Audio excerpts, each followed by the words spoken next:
Alors, il y a un personnage aussi fort dans cette histoire. Il s'appelle Étienne Mimard. On est en 1887 et il a à peine 23 ans. Qu'est-ce qu'il va créer ? Il va racheter ce qu'on va appeler bientôt la Manu France, et il va avoir, c'est un mathématicien, c'est quelqu'un qui sait dessiner, c'est quelqu'un qui est curieux, et ce chef d'entreprise va réussir à produire le vélo à un coût de production moindre, en utilisant les méthodes du taylorisme. Ah, c'est la première fois qu'on industrialise la fabrication du vélo en quelque sorte. C'est quoi le taylorisme déjà ? C'est une méthode de fabrication américaine.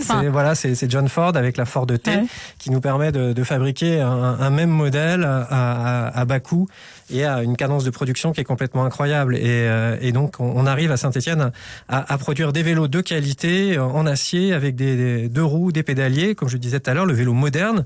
Et c'est Saint-Étienne qui devient vraiment la place forte de l'industrie du cycle, mais aussi la région parisienne qui va dupliquer tout ça, puisqu'autour de Paris, on trouve tout un réseau de fabricants de vélos. Et ce qui est passionnant aussi dans votre livre, Stéphane Dugas, c'est qu'on voit comment les premières publicités de cette entreprise, de la manufacture française des armes et des cycles, qui fabrique donc le premier vélo comme ça à échelle industrielle. C'est aussi la première société de vente par correspondance qui est créée. C'est du marketing avant l'heure. C'est cette idée assez géniale de se dire que pour vendre ses produits, il faut les envoyer par catalogue.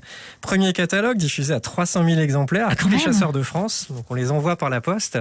Et on est avec une poste, Sidonie, où les facteurs étaient à pied. Et là, les facteurs commencent à être de plus en plus à vélo. Puisque pour faire sa tournée, entre une tournée à pied et une tournée à vélo, on va plus loin.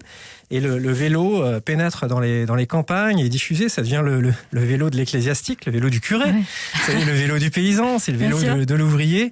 Et le vélo se démocratise et le vélo devient un véritable moyen de transport. Et pendant la Première Guerre mondiale, on fait même des essais pour les soldats de se déplacer à vélo. Et pour mémoire, pendant la Seconde Guerre mondiale, la Wehrmacht, il y aura beaucoup de problèmes de rupture d'essence. La Wehrmacht, les soldats allemands se déplaceront à vélo. Stéphane Dugast, cette manufacture française des armes et des cycles créée par ce jeune chef d'entreprise, Étienne Mimard, dans la Loire à Saint-Étienne, va fabriquer une bicyclette qui s'appelle la bicyclette Hirondelle, c'est ça ? C'est la bicyclette Hirondelle. On se bat un peu aujourd'hui pour l'avoir pour les collectionneurs. C'est une bicyclette de collection et elle a une histoire en plus d'autant plus marquante que les patrouilles de police à Paris, dans la banlieue de Paris, vont utiliser. Il y a une brigade qui va être créée, une brigade avec des policiers sur des bicyclettes pour arrêter les malfaiteurs, pour être plus rapides et être plus furtifs. Et figurez-vous que les policiers vont s'acheter tous des hirondelles, parce que le policier devait s'acheter son vélo et qu'avec leur grande pèlerine, nos amis policiers, on les surnommait les hirondelles.